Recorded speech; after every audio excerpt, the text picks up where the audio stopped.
Hello friends, welcome back to ഗയാമി Lush.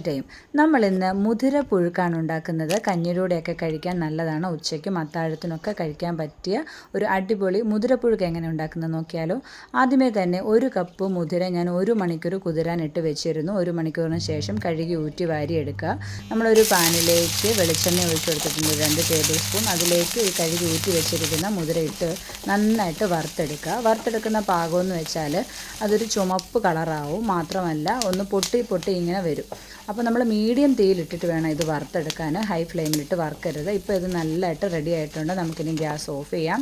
ഇനി നമ്മൾ 1 കപ്പ് മുതിരയാണ് എടുത്തത്. അതൊരു കുക്കറിലേക്ക് ഇട്ട് കൊടുക്കുക. അതിന് 3 കപ്പ് വെള്ളം ഒഴിച്ചു കൊടുത്ത് ഹൈ ഫ്ലെയിമിൽ 2 വിസിലും ലോ ഫ്ലെയിമിൽ 4 വിസിലും അടുപ്പിച്ച് റെഡിയാക്കുക. ഇപ്പോൾ നമ്മുടെ മുതിര നന്നായിട്ട് വെന്തിട്ടുണ്ട്. ഇനി നമുക്ക് അതിൻ്റെ വെള്ളം മാറ്റി വയ്ക്കാം.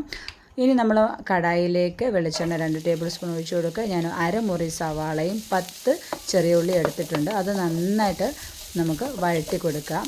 ഇനി അതിലേക്ക് നമുക്ക് ഒരു പിടി കറിവേപ്പിലയും കൂടി ഇട്ട് കൊടുക്കാം. പിന്നെ ഞാൻ മുളകൊന്ന് ചതച്ചെടുത്താണ് കേട്ടോ. വറ്റൽമുളക് ഒന്ന് ചതച്ചെടുത്തും കൂടെ ഇട്ടിട്ട് നന്നായിട്ട് വഴറ്റി കൊടുക്കുക. അതിലേക്ക് ഒരു 1/4 ടീസ്പൂൺ മഞ്ഞൾപ്പൊടി ഇട്ട് കൊടുത്തതിന് ശേഷം വീണ്ടും നന്നായിട്ട് ഇളക്കുക. ഇതിലേക്ക് നമുക്ക് അരപ്പ് വേണം. 1 കപ്പ് നാളികേരം, ഒരു 4-5 വെളുത്തുള്ളി, 1/2 ടീസ്പൂൺ നല്ല ജീരകം. ഇത് നമ്മൾ മിക്സിയിലിട്ടൊന്ന് ചതച്ചെടുത്തിട്ട് വരിക.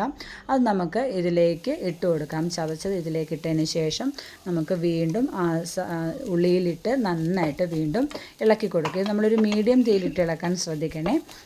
അപ്പോൾ ഇത് ഏകദേശം നന്നായിട്ട് വന്നിട്ടുണ്ട്. ഇനി ഞാൻ ഇതിലേക്ക് ഉപ്പിട്ട് കൊടുക്കുകയാണ്. ഒരു 1/2 ടീസ്പൂൺ ഉപ്പിട്ട് കൊടുക്കുന്നുണ്ട്. നമ്മളിപ്പോഴാണ് ഉപ്പിടുന്നത്.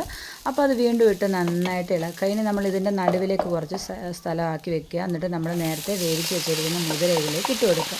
ഇനി നമ്മൾ ഇതെല്ലാം കൂടെ നന്നായിട്ട് മിക്സ് ചെയ്യുക. കാര്യം നമ്മൾ ഈ നാളികേരവും എല്ലാം കൂടെ ചേർന്നതൊന്ന് മിക്സായി അതിൻ്റെ ടേസ്റ്റൊക്കെ ഒന്ന് വരണം, ഉപ്പൊക്കെ ഒന്ന് പിടിക്കണം. അപ്പോൾ ഇത് നമുക്കൊന്ന് നന്നായിട്ട് തല്ലിപ്പൊത്തി, നന്നായിട്ട് ഇളക്കി തല്ലിപ്പൊത്തി അടച്ച് വെച്ച് ഒരാവി കൊണ്ടാൽ മതി. കാര്യം ഓൾറെഡി നമ്മുടെ മുതിര വെന്തിട്ടുണ്ട്. അതുകൊണ്ട് അത് വേവിക്കേണ്ട ആവശ്യമില്ല. ഇപ്പോൾ നമ്മൾ ആവിയൊക്കെ വന്നിട്ടുണ്ട്. നല്ല ടേസ്റ്റിലുള്ള മുതിരപ്പുഴുക്ക് റെഡി ആയിട്ടുണ്ട്. മുതിര തോരൻ, മുതിരപ്പുഴുക്കെന്നൊക്കെ പറയും.